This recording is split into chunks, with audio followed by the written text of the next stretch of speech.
Oyo, Tazoka, Muida Sayamana. Welcome back to my YouTube channel. If it's the first time, please make sure you like, comment, you share, and you subscribe to my YouTube channel for more and more content. Understand? Kanori mucha I work subscribe mahara. Kanori munyoan please like or comment or share video. No, because this video it will shock you and it will also shock your neighbor.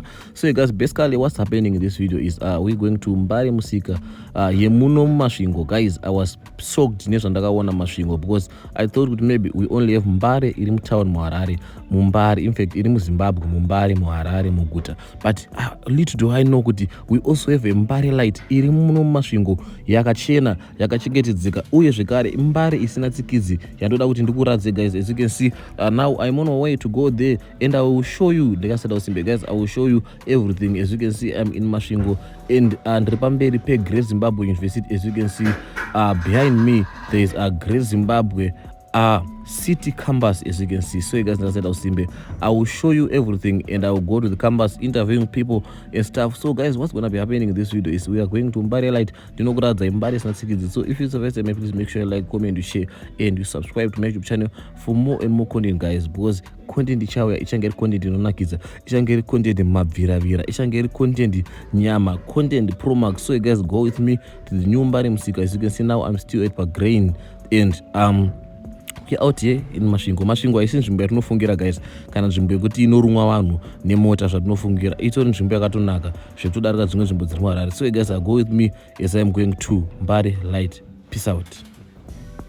So guys, on my way to the new Mbare Lite guys, I passed through panonzi pa ZFPC ameno anzi pa Zimbabwe National Family Planning. Apa ndo pakuti munowana mapiritsi ekuti munorarana muchizvarana musingawande. Ipapa pando pamunowana. As you can see vanoda kubarana vasingawande ndipo pamunoenda papa munopuwa zvimwiwa zvekuti zvibate ura inogadzira vana. As you can see guys, I'm walking now and I'm going to the Chitima, the Mbare Musika iri muno Masvingo ichakushoka. And kuzasi kwamuri kuonoko ndiko zvakare kune nyaradzo zvekuti kana ukuita chifambi kana chichi chekudana nevanhu vakawanda ndoko uchapezera wave ikoko uchinyaradzana nehama dzako. As you can see chibhodi chapapa ndechekudirector kunyaradzo offices dziri muno makare Masvingo matiri muno. Kamera mesweta kuno kunotsikwa. Okay guys, as you can see now I'm going to Mbare Musika. As you can see I'm passing through panjanjapa and chidzika kuzasuko. So akunoona kuti $5 ingange chinowanza chiMbare Musika. Ndira kunotsvaka bhero kana unotsvaka manduwe zvakasiyana tiona kuti ine mutengo wakadererere kudarike muHarare kana kuti yeMasvingo ndo ine mutengo chaiwo kana kuti yemuHarare. Asi guys, I can't wait kukuradza Mbare isina tsikidzi. As you can see, let's go and see what's popping. Zvakamira sei handi tione tese. Right, sezvamuri kuona tasvika panzvimbo yeMbare Garikai Chitima Trading Center yekwababa Idi Mnangagwa. As you can see guys, chirege tichipinda mukati tinoona kuti tingasangane nezvipi mune ino Mbare reMasvingo kana kuti tingade Mbare remuHarare. Veduwe zvemusi uyu chakava chisoni kumhandara wamai. Zvokwadi ndikazvirangarira ndinonzwa Masvingo kukonya kutasana kwakarambana. Guys, zvemusi uyu zvaitokunda ngoma kurira. Chaive chiri chipatapata nhaka yamakonzo ndiri mune ino Mbare Musika itsva yansana ndamboona. Zvokwadi zvemusi uyu kana nganga dzakatadza kushopera. Hazvisine chiripo-ripocho takafamba takaita chitsoka ndibereke tichitenderera tiri mune ino Mbare Musika isina tsikidzi yainge isati yamboonekwa. Guys, zvemusi uyu ndikazvirangarira ndinokanganwa kana guys, ndabva ndarangarira mazuva andenyora rondedzero. Ndorangarira ndakambonyora rondedzero yekuti ndakabatwa maoko neklasi yese. Ndakanyora rondedzero yerufu, klasi yese yakachema, ndakapuhwa mari yechema kunzi zvakakuomera mwanangu wakaona chisionekwe midzi yebwe.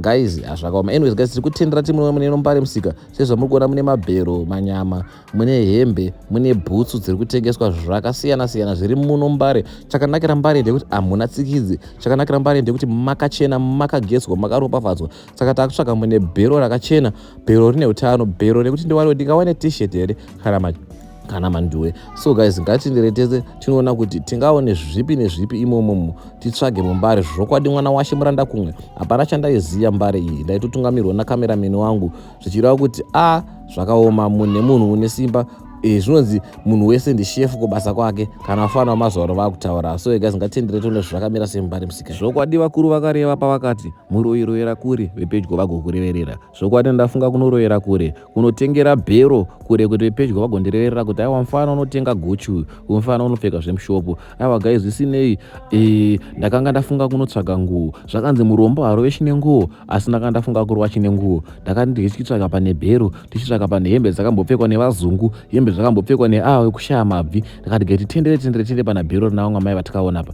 titsvage nguo, titsvage matisheti tione pane ndingafarira. So guys, rega muone matisheti ataitsvaga anga akasiyana siyana, eruvara rutema, eruvara rutsvuku, eruvara rwezerere, eruvara rwupi norwupi rwainge ruripo ipapo. Asi guys, ndakatora nguo yangu ndichitsvaga kundiwana nguo ipi yekupfeka idzaita mapondo pane imwe chete. Saka tanga tatenga matisheti epondo, taiva tasaura nekutenga zvichengeta nhengo, zvipfeko zvemukati. Aiwa izvo guys, chakuradze zvese nemapuraisi chakutaura. So guys, ngatsvage tione kuti zvinofamba sei. Guys, zvaiva zvakaoma. Ndakambotora ruvara rworanjisi, ndikatora ruvara rwezerere, ndikati aiwa idukupa, ndikandimboiedza ndibona ndinokwana here. Ndakabva ndaipfeka tisheti iya, ndikatanga kutendera ndichizvida. Ndakati inomisa tunhu mudenga yaibude inenge duku iyi. Ndakatanga kuedza ndichiedza, ndakazowana yandakafarira. Guys, zvaisava nyore sekupingudza mombe yengozi. Zvaiva zvakaoma komana, asi ndakafarira iyi. Ndakati inenge yakandifite. Ndinombotendera 370 tione ndichizvida. Ndikati havambozviona ndiye kubhero ando ndakaitenga kuSouth Africa Cape Town. Ndakabva ndaitora vandasekerera ngati iyi inoite. So guys, ndakatanga kutsvaka mamwe. One zvandakaona akomana zvemubhero. And if you think I'm a bitch, you should meet me. Akomanaka, amanaka. Zvemubhero zvakangooma mana. Ndakambona mumwe akapfeka kanzi gay. Ndakambona zvandinoona guys zvakaoma. Please verenga hembe dzembero zvisamatenga guys. Zvisinei, ndakaona imwe t-shirt yepiri zvisina nguva chiripo ripotyo. Ndakabva ndabva ipapo chimbi nekuti tanga tarowa nenguva. Tasina nguva tanga takarowa nezvikatye. Nguva dzenge dziri kumashure kwedu taiva tiri mberi. So guys, takabva tabva ipapo chibva tati tinotsvaka zvimwiwa, tinotsvaka ma-ice cream. Guys, takashamisika nekuona vana, vaishamisika nekuona machaina akomana. Tukange twakata kumira tumachaina tukaona kuti ndawana tourist. Tanga totora mapictures to hey guys, I'm here with the tourists. I'm here with the baboons. They are attracting us. We are the tourists. So guys, as you can see, now we're going to look for Mandue and stuff. Stay tuned. Zvinondirwadza munhu kubvawa anospenda mari, munhu kubvawa anoita kuwaridza breast achigocha, asi mburugwa make umu haana zvivharangozi, haana zvivhara nhengo dzenyu dzakarembera mabhurugwa. Please vedue zviwanire nguva mutenge Mandue, zviwanire nguva muwane zvivharangozi, zvivhara zvenyadzi. Takumbirisa guys, so as you can see we are going kunotsvaka zvivharangozi zvatingawana nesu $1 per each. Ndakabva ndanoti aiwa ndipewo zviviri ndivhare ngozi mbiri. As you can see now we are moving tuende ikoko kunotenga zvivharangozi tiri muno makare mumasvingo. Let's get it. Chiripo ripocho takasangana namai zvivharangozi hadzi nezvivharangozi hono. Ndakandipewo zviviri zviri apapo izvo. Ndipewo chinhema chesupu yenyemba nechimwe chachona chine ruvara rwedenga. Ndipewo icho. Amai vakandinhongera zvivharangozi zvangu zvipiri. Zvandokupa zitatu here nechimwe chemero ngati no idzo zvesupu yebeans hazvibude. Ndipewo chebrown nechimwe chebhuruu. Guys, ndakapiwa zvivharangozi zvangu zviviri. Takabva ipapo takananga zvakare kumasvingo mutauni matata akufamba umu tichinoratidzwa vanhu vanotengesa. Vamwe vari kunze kundo vanotengesera kumadzibhuti, vamwe vari ngvari kundo vanotengesera kumbombera. So guys, let's go and see what's popping. Muone zvakare zviri mumasvingo izvo mamusa kuona. Ndiko pakamoto. Kuno saino imbare Promax. Kuno ndo uptown. Mbare uptown kwachona kuno. Saka avapinde mumbombera zvinoita zvopinda vamwe. So guys, that's kuno kunotengeswa nevanhu vanopfeka vanda zvekuvhura mabhuti emota like so. Zvekoko izvo. And then ndo vanotengesa zviri salad zvisina mbombera. Salad zvisina mbombera mukati. Ndo vanongopaka mota dzavo vakakula down. Vakaflexa. Okay. Anyways guys, Masvingo kuno kwanzi unotengesa mhenya. Mbinga ndo kwadzinzi dzakangovhura mabhuti kuno. Vanhu mnechingwa muchitenga masinhenyu. Haisi mbombera, ndiko kanaka kwacho. And then iroro hanzi ndo tallest building in Masvingo. Zero. Saka ndikakaro kaini. So kwakutopinda mtown. Anyways, ndo Mbare achona tachirani zvayo. So guys, tabuda muchitima Mbare Lite. Ndo enza ndichatsikwa muno. Baga murwani unowana na order asombowana giveaway. Ngiri mudhara kubva asombopuwa kana giveaway. Anyways guys, tapindira mu Masvingo Public Center. Uko ndo kune inonzi Pick and Pay. And this one is the tallest bidder in Masvingo. As you can see, kundokuva town munomu titori muna Ruzende, Copacabana na Ruzende na Julius Nyerere ndo kune town munomu. So yeah, now we're going to Pick and Pay.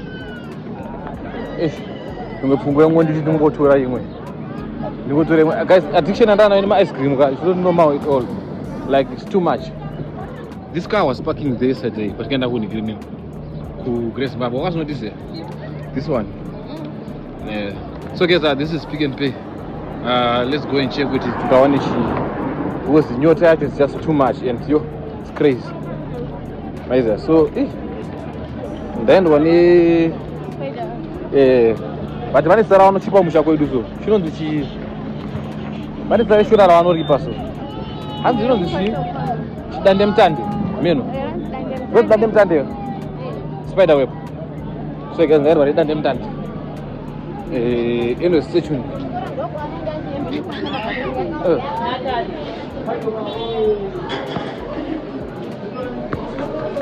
Whatever the server passes on them.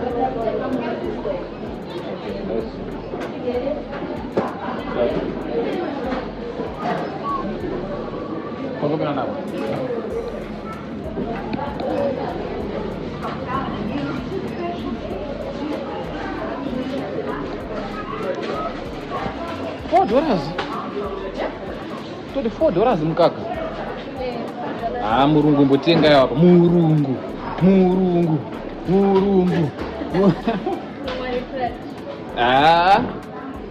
Don't want Cambwa.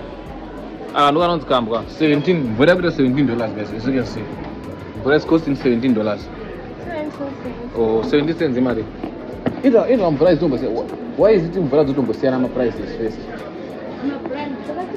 But in Brazil tasted it when it at 25. Which one is the cheapest one? Let's check the cheapest one. What do you think? 25 cents. Ko yebuda 70 cents shishi. Imvura wadi. Shatter. Today you shatter. Zakasiyana size kana.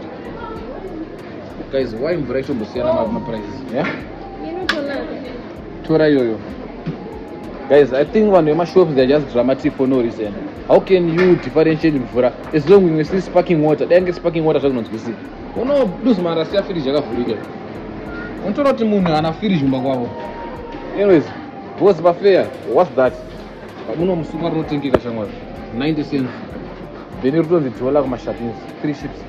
Guys, why is it in vanhu supermarket vanosiyana ma price emvura? Watachuka. My price is emvura. It's just drama snabasa because like why? Look at this one, it's 25 cents. You got 50 cents, 25 cents. What's the reason? You are saying going emvura. Umanaga. So I can drama get it. $4 food, $3.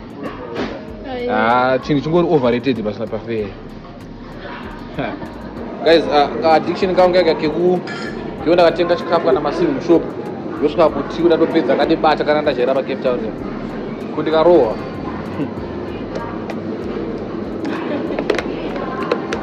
first time ekustry musimu asana bostry zvekundosvika zondodya masini yosvika ndichinochaisa zvigubhu kana mapepa asana bostry saka ndadimbozitry ndibona ndinorowa so yeah, stay tuned, let's go and see what's popping. Kosaka ndaenda kubvunza ndikadya chikafu ndikabuda stopa ndamondoona sei ne makamera but pane kamera yakanofoka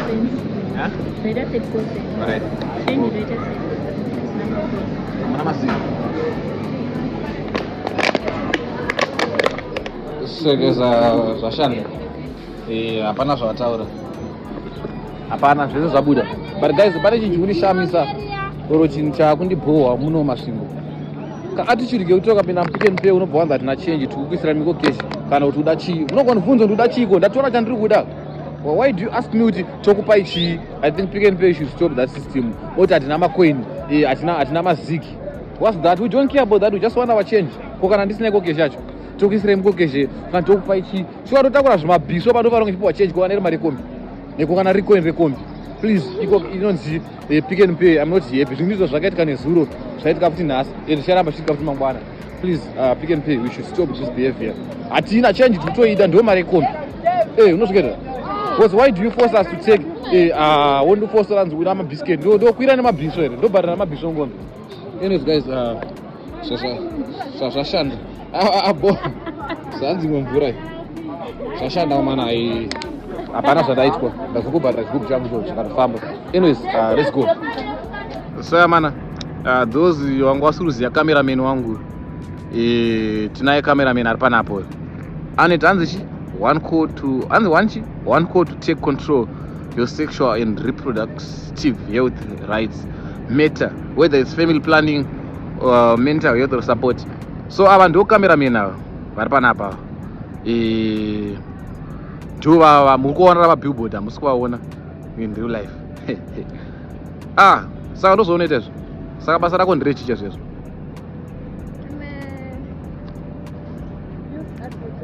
Youth advocate. Saka muri kuadvocate chima youth. Kuti vanhu ngavapfeke. But cameraman mufara kubuda. Aiwa uyapa cameraman. Yapira panapa. Okay. Saka iwo ndiwo munhu ari pabillboard apa. Andika. So what are you saying? What are you advocating people?